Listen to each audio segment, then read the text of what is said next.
আসসালামু আলাইকুম। শুরু করছি পরিজন উপন্যাস। লিখেছেন ইশিতা রহমান সানজিদা।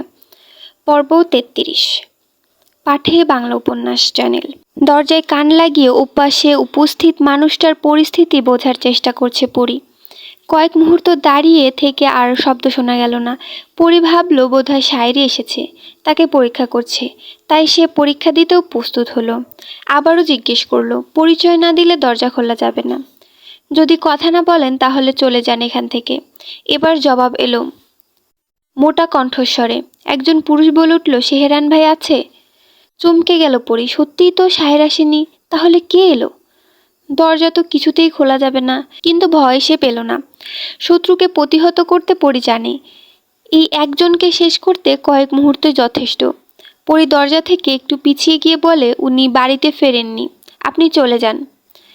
গেল না লোকটা। ওখানে দাঁড়িয়ে থেকে বলে, নতুন ভাবি, আমি হইলাম পলাশ, আপনার দেবর। দরজাটা একটু খোলেন, আপনার লগে সাক্ষাৎ করতে এলাম। পরি জানে না আদৌ পরীর কোনো দেবর আছে কিনা। এটাকে তো কিছুতেই ঘরে আসতে দেওয়া যাবে না। পরি বলল, আপনি চলে যান, আপনার ভাই আসলে তখন আইসেন, আপাতত চলে যান। পলাশ যাইতে চাইল না। পরীকে বারবার দরজা খোলার অনুরোধ করতে লাগলো। পরি জবাব দিতে দিতে হয়রান। শেষে হাল ছেড়ে পালঙ্কে বসে রইল। পলাশ অনেকক্ষণ দাঁড়িয়ে থেকে চলে গেল।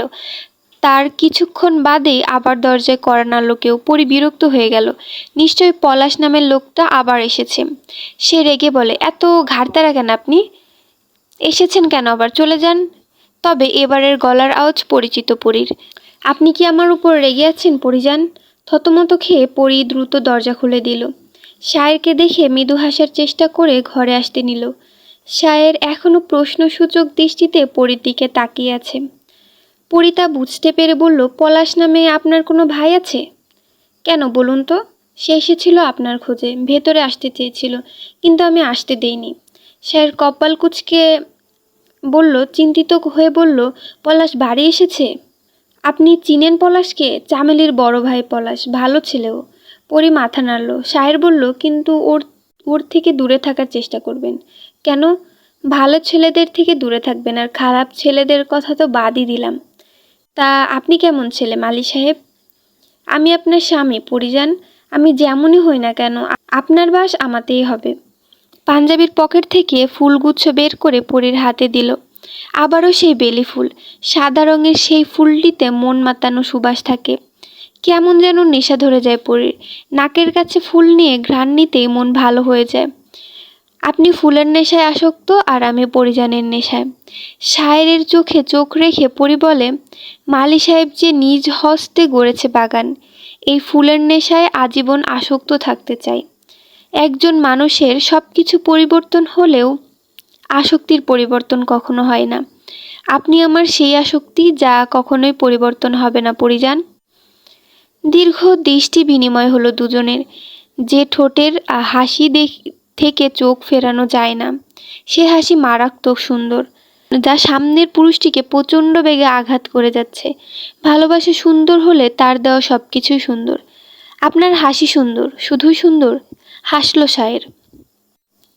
এই প্রশ্নটা পড়ে আরেকবার করেছিল তাকে। শায়ের সপ্তবর্ণে সে উত্তর দিয়েছিল, কিন্তু এবার আর সে কিছু বলল না। তবে পরি বলল, আপনার হাসিও কম সুন্দর নয়। আপনার মতোই আপনার হাসি সুন্দর। পুরুষ মানুষ কখন সুন্দর হয় জানেন? কখন? একজন পুরুষ সুন্দর তখনই হয় যখন নারী তার কাছে সুখী। তাহলে আপনি আমার দেখা পৃথিবীর সবচেয়ে সুদর্শন পুরুষ।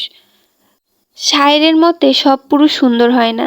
চেহারায় মাধুর্য থাকলে কি মনটা মাধুর্য থাকে?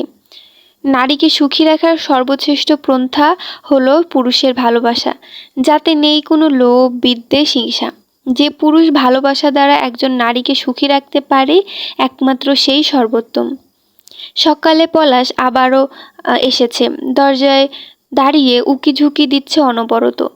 তখন ঘরের দরজা বন্ধ ছিল। পলাশ ভেবেছে সে শায়েরকে ডাকবে কিনা। এর মধ্যে খুশিনা চলে এসেছে। চুলার ছাই ফেলার জন্য ভোরে এসে ঘুম থেকে ওঠে। রান্নাঘরে যাওয়ার সময় দেখল পলাশ শায়েরের দরজার সামনে দাঁড়িয়ে কি যেন করছে। তিনি সেদিকে এগিয়ে গিয়ে বললেন, এই হতচ্ছাড়া, তুই এই সকালে এখানে কি করস? পলাশ চমকে গিয়ে তাকালো। ফুপুকে দেখে একগাল হেসে বলল, কাইল রাইতে আইলাম, নতুনভাবে দরজা খুললো না, হেল্লাইগে আহুন আইলাম। হেরা মনে হয় ঘুমাইতেছে। ঘুমাইবে না তো কি করবে? তোর মতো বলদের লাহান ঘুরবো? এইখানে আইসোস কেন? পলাশ যে চামেলির মতোই বোকাশোকা তা জানে ফুপু। কেউ কোনো কথা বললে তা কিছুতেই পেটে রাখতে পারে না, গড় গড় করে সব বলে দেয়। তাই সে বলে, মাই কইল সেহরান ভাই নাকি বিয়া করছে, বউ নাকি আমগো চম্পার থাইকা মেলা সুন্দর, হেল্লাইগা দেখতে এলাম। এই বলদ এত বিয়ানে কেউ বউ দেখতে হয়? বিয়ানে বলতে এখানে হচ্ছে সকাল বুঝাইছে। যা সর। আর তোরে শেহরান ওর বউ দেখতে দিবে না? কেন দিবে না? আমি কি মার মতো ঝগড়া করি? খুশি না রেগে আরও দুটো কথা শুনিয়ে দিল। দুজনের চেঁচামেচিতে সায়ের পরে দুজনেই জেগে গেল। সায়ের দরজা খুলে বের হতেই পলাশ সেদিকে তাকিয়ে বলে উঠল, শেহরান ভাই উইট্টা পড়ছে। নতুনভাবে উঠছে কই দেখি? সায়ের মেজাজ গরম হয়ে গেল। আর একটু ঘুমাতে চেয়েছিল সে, কিন্তু পলাশের জন্য তা আর হলো না। সে বলল, তুই এখন ঘরে যা। ফুপু কইল, তোমার বউ নাকি দেখতে দিবা না? কেন? সেটা তোর মাও ভালো করেই জানে, যা গিয়ে জিজ্ঞেস কর। আর এখন এখান থেকে না গেলে কানের নিচে মারব। পলাশ পরিমরি করে দৌড়ে পালালো। বয়সে চম্পার ছোট সে এবং চামেলির বড়। বয়স বেশি না, তবে বুদ্ধি কম। যে যা বলে তাই করে, শুধু মিষ্টি খাওয়ার লোভ দেখাইলেই হলো। বছরখানেক আগে পলাশ নদীতে যায় গোসল করতে। ওখানকার ছেলেরা ওকে মিষ্টির লোভ দেখিয়ে বলে, মেয়েরা যেখানে জামা কাপড় বদলায় সেখানে উকি দিতে। মিষ্টির লোভে সে তাই করে। সেদিন বেশ মার খেতে হয়েছিল পলাশকে। তারপর হেরোনা তার ভাইয়ের কাছে পলাশকে পাঠিয়ে দেয়। তারপর আর বাড়িতে আসেনি। ছেলেকে নিয়ে বেশ চিন্তিত হেরোনা। এই বোকা ছেলেটা কবে একটু ভালো মন্দ বুঝবে। গ্রামের মাতব্বর ইলিয়াস আলী খুব ভালো একজন লোক। শায়ের গ্রামে খুব একটা আসতো না, তবুও শায়েরকে তিনি খুব পছন্দ করতেন। এই তো তিনি স্বেচ্ছায় শায়েরকে কাজ দিয়েছেন। শায়েরের কাজ হলো মালপত্রের হিসাব রাখা। প্রতিদিন কত মাল আসছে যাচ্ছে তা লিখে রাখে সে। লোকদের নানান ধরনের পরামর্শও দিয়ে থাকে। শায়েরের কাজে আগ্রহ দেখে ইলিয়াস আলী ভারী খুশি হন। তার ছেলে নেই, দুটো মেয়ে। এই বয়সে কাজ সামলাতে হিমশিম খান তিনি। বড় মেয়েকে বিয়ে দিয়ে ভেবেছিলেন জামাই তার ব্যবসা দেখবে, কিন্তু ভাগ্যক্রমে এখন এমন জামাই তিনি পেয়েছেন যে সে ব্যবসার কিছুই বুঝে না। অবশেষে শায়েরকে পেয়ে তিনি ভীষণ খুশি। শায়ের টেবিলে বসে খাতা দেখছে। ইলিয়াস আলী ওর পাশের চেয়ার টেনে বসলো। শায়ের বলল, কেমন আছেন চাচা? আল্লাহর রহমতে ভালোই আছি বাবা, তুমি এসে উপকার করলে। আমি জেনে খুব খুশি হয়েছি যে তুমি এখন থেকে গ্রামেই থাকবে। জি চাচা, আপনাদের দোয়া আমাকে গ্রামে ফিরিয়ে এনেছে। ইলিয়াস আলী ইতস্তত করছে, হয়তো তিনি কিছু বলতে চান। শায়ের তা বুঝতে পেরে বলল, চাচা আপনি কি কিছু বলতে চাচ্ছেন? নির্ভয়ে বলতে পারেন। আসলে শেহরান, বড়ই দুঃখে আছি। বড় জামাই তো কিছুই জানে না। ভাবতেছি ছোট মেয়েটাকে ভালো ছেলে দেখে বিয়া দেব, যাতে ছোট জামাই আমার ব্যবসা দেখতে পারে। ভালো তো, আপনি চাইলে আমিও খুঁজে দেখতে পারি। বাবা শেহরান, এলিনার মা তোমাকে পাত্র হিসেবে খুব পছন্দ করে। তোমার হাতে মেয়েকে তুলে দিতে পারলে খুশি হবে খুব। শায়ের চমকালো না। ও আগেই কিছুটা আন্দাজ করেছিল, তাই অত্যন্ত বিনয়ের সুরে সে বলতে লাগলো, চাচা আপনি হয়তো জানেন না, অবশ্য আমার বাড়ির আশেপাশের মানুষই শুধু জানে আমি বিবাহিত। সেজন্য আপনিও হয়তো জানেন না, আমাকে ক্ষমা করবেন। চমকে গেল ইলিয়াস আলী, সাথে হতাশাগ্রস্তও হলেন। কিছুক্ষণ মৌনতা পালন করে হাসি মুখে বললেন, আমি তো জানতাম না বাবা, না জেনে বলে ফেলেছি, তুমি কিছু মনে করো না। আপনি আমার বাবার মতো, কিছু মনে করব কেন? আচ্ছা ঠিক আছে, তাহলে নতুন বউকে নিয়ে কাল আমাদের বাড়িতে আসবে। তোমাদের দাওয়াত রইল, না আসলে আমি বেজার হব। শায়ের হেসে সম্মতি দিল। সে পরীকে নিয়ে যাবে ওনার বাড়িতে। ইলিয়াস চলে গেল। শায়ের নিজের কাজে মন দিল। কাজের সময় যেন কাটে না, অথচ পরীর সাথে কাটানোর সময়টা যেন দ্রুত চলে যায়। দুপুর হতেই ফিরে এলো শায়ের। পরী তখন গোসল সেরে উঠোনে সারে মেলছে। শায়ের তা কিছুক্ষণ নির্বিঘ্নে পর্যবেক্ষণ করল।